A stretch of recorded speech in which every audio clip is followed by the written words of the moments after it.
Hi everyone! Welcome back again to my vlogs. And for today's video, alam nyo ba, sinubukan ko pong utangan yung bago na nakita ko sa Google Play Store. Bagong utangan po ito na nagpapalo ng up to 50,000 pesos. So dito guys, syempre bilang first timer, nag-expect ako na sana itong bagong loan up na ito is ma-approve yung aking application, na sana rin na maganda siyang utangan. So sinilip ko siya guys, para at least ma-share ko rin siya sa inyo kung okay itong application na to. So dito nga pala guys, is 50,000 po yung pinaka-max na pinapautang niya. And as of now guys bagong-bagong loan application to kasi nasa 998 pa lang po yung kanyang reviews and may 4.8 star po siya. Na-under po siya ng Pera Loan 7 Lending Corporation. Nang pangalan nga po pala nito is Cash App PH Simple Online Loan. So tignan natin guys kung good siyang utangan. Kasi nung nag-apply ako dito guys, hindi po kailangan ng payslip. Hindi rin po ako nagpasa ng other documents. Basta may one valid ID lang po ako. Proceed na po kaagad sa loan confirmation. Which is, isi-share ko nga po sa inyo kung magkano po yung in-offer niya sa akin. Siyempre, bilang first timer guys, huwag kayo mag-expect na malaki kaagad yung ipapautang sa inyo. Unless talagang repeat borrowers na po kayo ng application na yon. So dito guys, bago natin puntahan si Cash App PH, siyempre kung hindi ka pa po nakasubscribe sa aking YouTube channel at gusto mo po ng mga gantong video and gusto mo maging updated sa mga bagong loan up na naglalabasan dyan, just click the subscribe button, turn on the notification bell and be updated lagi sa aking mga latest uploads. And yan nga guys, so every video nga po na ina-upload ko, kumukuha po ko ng dalawang last winners. Yan nga guys, no, ito po yung dalawang napili ko na nag-comment lang dyan sa comment section. And for those na gustong sumali sa aking pag-giveaway, don't forget to like this video, mag-iwan po ng comment dyan sa comment section at please share para makasali kayo sa pa-monthly cellphone giveaway natin na malapit na naman siya guys. So stay connected, stay active lang po para maging updated lagi kayo sa mga naglalabasan dyang Ola na bago sa App Store at sa Google Play Store. At this time nga po, nag-try po ako ng isang application na nasa Google Play Store. Yes, very convenient sa atin to at alam ko naman na nakita nyo na rin to at may mga ilang vloggers na rin na nakapag-review nito. But still, for me, gusto ko siyang itry para makita ko kasi iba-iba naman ng experience yung mga vlogger. As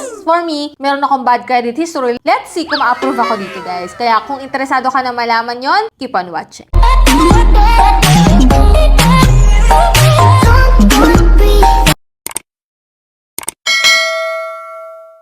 Obviously naman guys na hindi po sponsor itong video natin. Hindi rin po ako agent at promoter ng application na to at hindi ko kayo pinupush na umutang kaagad-agad dito without knowing kung maganda ba yung app, kung magkano yung mauutang nyo, yung interest service fee na ibabawas at kung hanggang kailan siya babayaran. And this time nga sisilipin ko siya para sa inyo guys. Ito nga guys, si Cash App PH Simple Online Loans. Ito po yung mga sinasabi niya sa kanyang ads. A reliable financial support tool. So, pwede mo makita daw po yung credit score mo dito and then instant evaluation. Syempre may bayad na yun guys. So, ito guys daw si Cash App is may clear terms, transparent interest, simple online loan for your daily needs, and designed for users in the Philippines. So, yan nga guys, in-applyan ko na po itong si Cash App PH at ito po yung una. Siyempre, mag-create ka po ng iyong account dito. Magsisend lang code and then after mo ma-receive yung code, yan, ilagay mo lang po dito and click continue. And then, meron po dito silang privacy statement. Click mo lang po yung agree. Ayan, makikita mo 50,000 po yung pinapautan niya. So, merong borrowing term na 91 to 360 days at daily interest rate na 0.05%.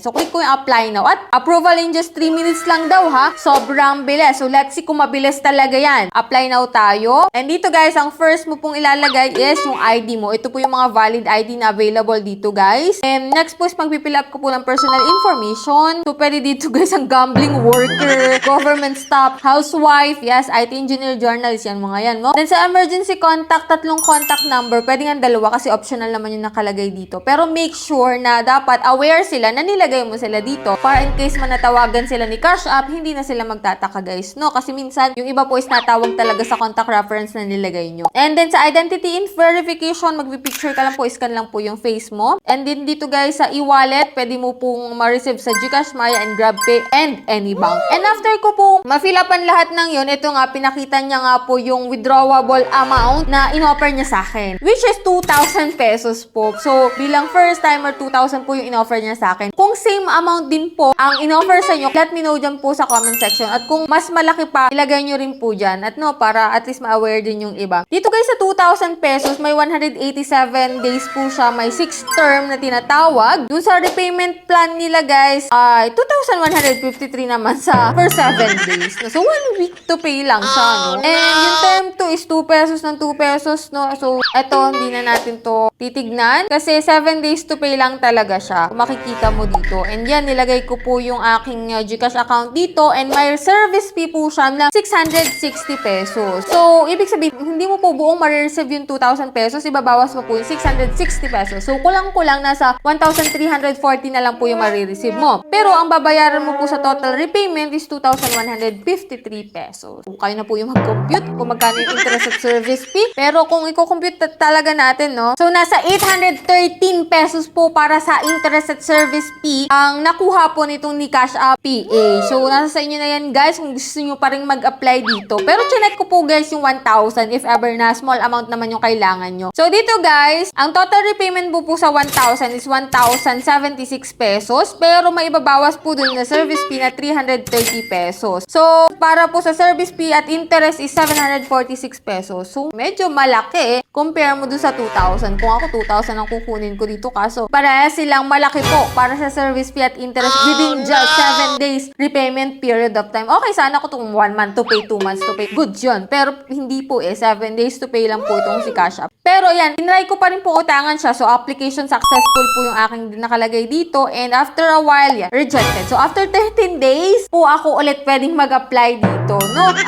Yan, nakita nyo na kung anong meron dito. So, bilang first timer, hindi po ako na-approve kay Cash App. Bilang may bad credit history, hindi rin po ako na-approve. So, for those na na-approve na dyan at nakapag-apply, let me know your experience. Magkano po yung na-loan nyo? Kamusta? Nanghaharas ba siya? So, i-comment nyo po dyan para at least makatulong din po sa mga first time na gustong mag-apply dito kay Cash App. At para malinawan sila kung magpapatuloy pa rin talaga silang mag-apply. So, that's it. Ito lang po ay gabay and hoping ako na nagkaroon kayo ng idea about dito kay Cash App. So, that's it. Yan lang po yung vlog natin for today. Kung hindi ka pa po nakasubscribe is click the subscribe button, turn on the notification bell, and be updated sa aking mga latest upload. So, bye-bye na muna for now, guys. See you on my next video.